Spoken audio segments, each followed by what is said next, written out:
Hey, thanks for checking out the video. If you do not know what an unprotected button-top 18650 battery is, don't worry, you will by the end of this video. I'll make it real easy. I'm gearing this towards people who are maybe new to flashlights or they've been into flashlights but don't know why the heck the flashlight batteries have all these weird naming conventions and what some terminology may mean. I want to clear a lot of that up. That's been helpful to me to learn about these things, and I want to make it nice and easy for everyone else too, maybe getting into this hobby.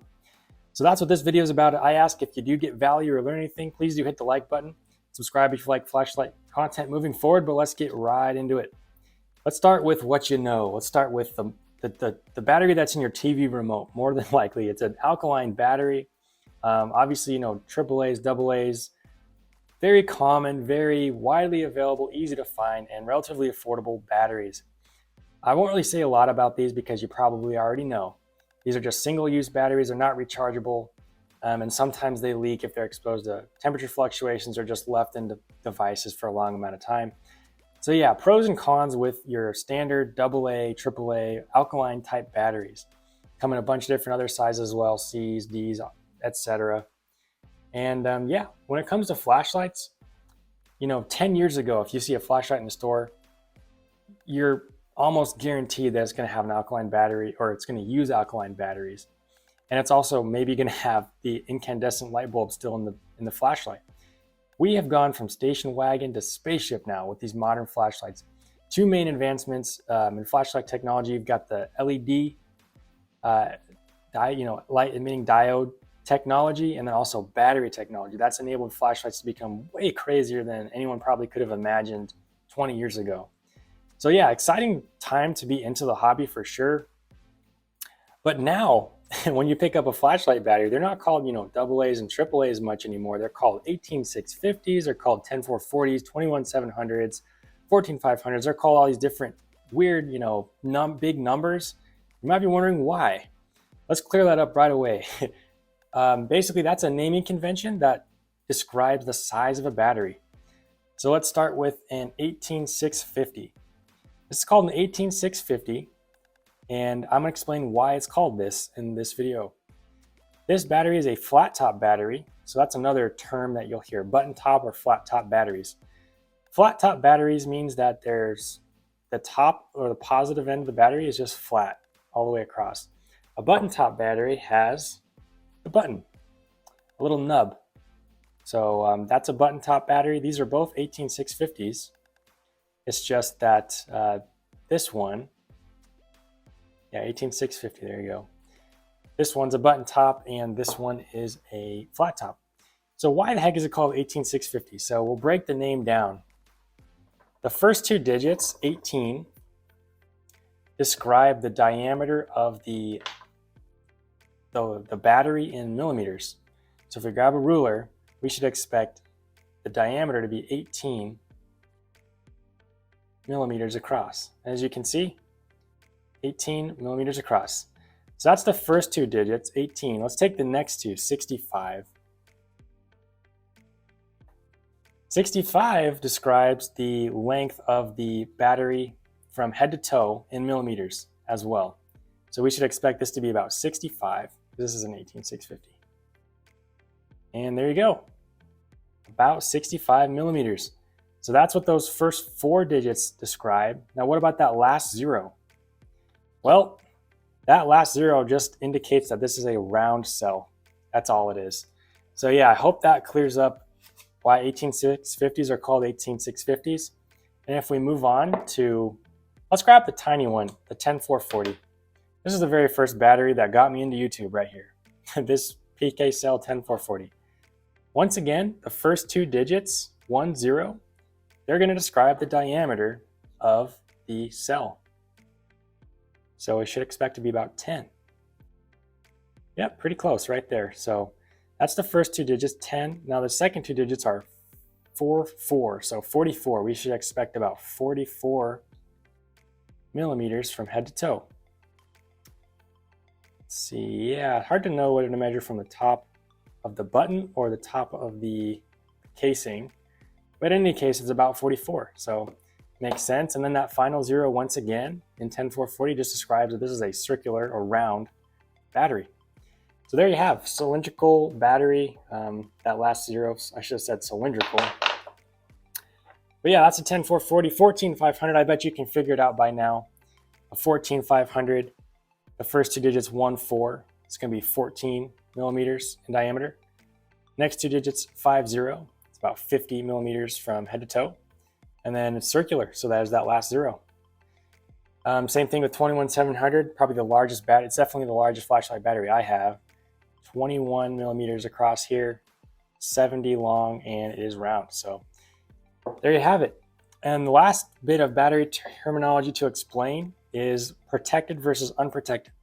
Now this comes into play with basically lithium batteries primarily. You'll either probably not hear any claim made, or you'll hear protected. People don't usually brag about a cell being unprotected. If a cell is unprotected, like this PK cell, if I drain it, if I use its capacity all the way down, if I run the light on constantly and don't turn it off until the battery dies, I will actually permanently hurt the capacity of this battery. You will no longer be able to hold as much power as it used to. It'll be permanently crippled, basically. Even though it's a rechargeable cell, it just simply will not be able to hold as much power because it's not protected. The battery doesn't protect itself from being overly discharged.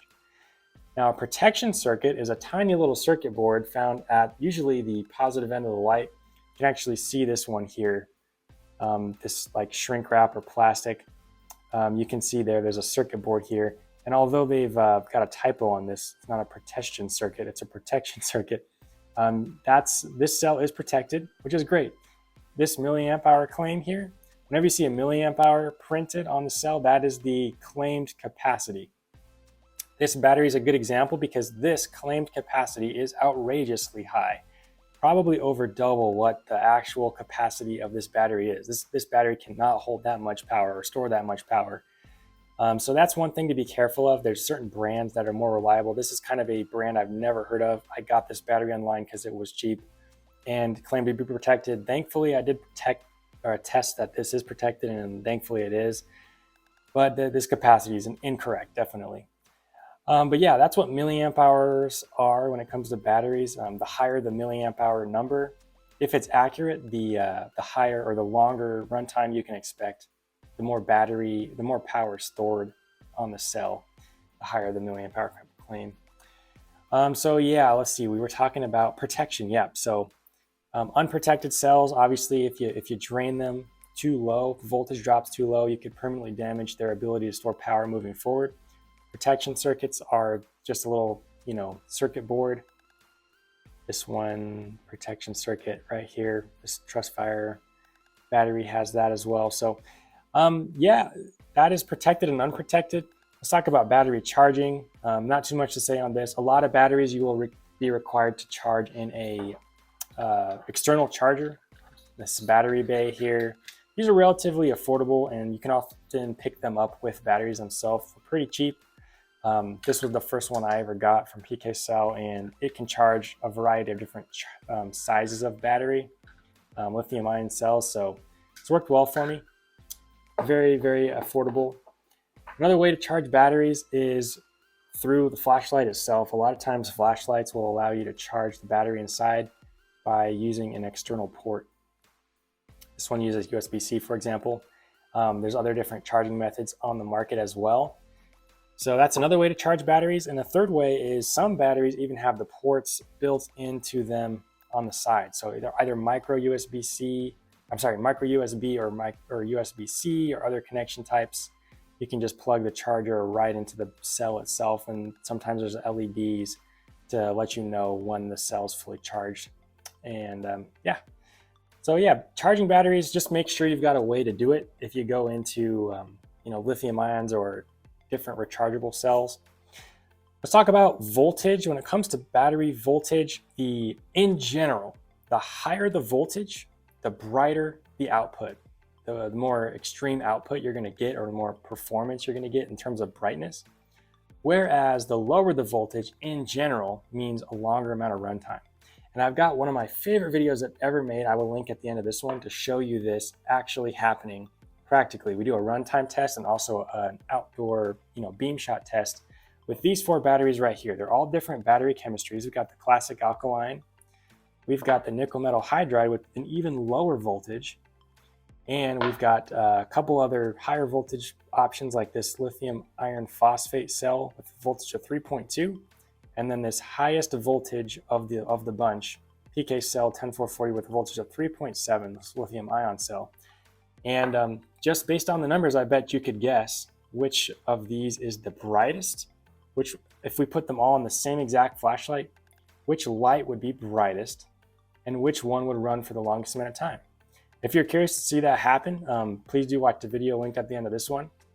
But that's going to be all I'll say about voltage for now. In this video, I don't want it to go on for too long.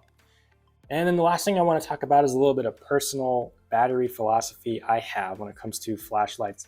My least favorite type of battery is the built-in battery. I don't like built-in batteries on flashlights. I've got a couple examples here. A built-in battery is just simply one you cannot replace. It is built into the light, and you can have an awesome flashlight that you really like. And this arc felt's a good example. I like the form factor. It's a very creative design, and I like the light otherwise. I just, when I think about the longevity of it, whenever the battery in this starts to not hold as much of a charge, think about an old iPod or old electronics you may have that use lithium-ion batteries that are built in. After a few years of use, you can't simply get them to hold as much of a charge as you used to be able to. Maybe an old laptop or computer battery could come to mind. I like the ability to swap out batteries so that the longevity or lifespan of the flashlight gets increased. So built-in batteries, they're kind of convenient in the short term, but in the long term, I don't like them. So that's a bit of personal battery philosophy when it comes to flashlights for me. So if I was going to choose a light, choose to spend money on a flashlight, I probably wouldn't go for a built-in battery. This is a keychain flashlight, has a built-in battery. Very convenient, like I said, and for a keychain light, it makes a little bit more sense to me than a more full-size light. Yeah, and then when it comes to batteries and chargers, I have another video about battery charging methods. I'll just save you the trouble. You don't have to watch that one if you haven't already. Basically, I just want to say when it comes to batteries and charging methods, if I didn't have this YouTube channel, I would want to keep everything as uniform and consistent as possible so that the same system, the same cables, the same batteries could be used in a bunch of different lights. So it's easier for me and for my family to figure out what's going on, not so much variety and overcomplication. Now, if you're a collector or you just love flashlights, that's a whole nother thing. You do you. But if you do just like flashlights for practical reasons and want your family to kind of be able to, pick things up and know how they work and service them and keep them up and running, I would say be strategic about your system before you get too far into it. Another thing, on a final note of this video, before it gets too long, we'll talk about proprietary batteries. And proprietary is a really fun word, and it just means like brand specific. Proprietary cells are those that are specifically designed by a company that to be used in their product only. So this is a good example right here from Olight. Olight uses a lot of, they have a proprietary charging method and proprietary batteries. So I can't just drop an 18650, even though this is an 18650 right here, and so is this. I can't drop this one in their light and expect it to work. I've got to use their battery. And I don't want to, it depends on who you ask if this is a good or bad thing.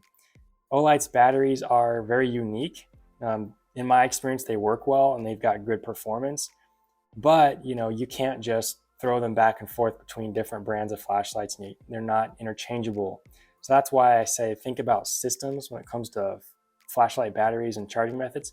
Very unique battery here from Olight. In this particular example, you've got the negative end over here like you're used to seeing, and the top is usually the positive end, but this Olight cell and others from Olight have a positive connection here, a positive terminal, and a negative terminal, both on the same end. Very unique type of battery. And then their voltages are also pretty unique. So instead of 3.7, like you're used to seeing with lithium ion batteries, this is that 3.6 nominal voltage. Same with their AA sized battery right here, this 14500. This has a voltage of 2.4, so not 1.5 or 3.7, somewhere in between. So pretty interesting. Just something to note when it comes to batteries as well. Stuff to pay attention to. So I'll end it there. You could say a lot more about batteries. There's different battery chemistries and a lot more that can be said, different examples and so on. But for the sake of a beginner's guide to flashlight batteries, I hope this has been helpful. If it has, please do like the video once again. Please subscribe if you're not already. Hope you have a great day. God bless you. See you in the next video.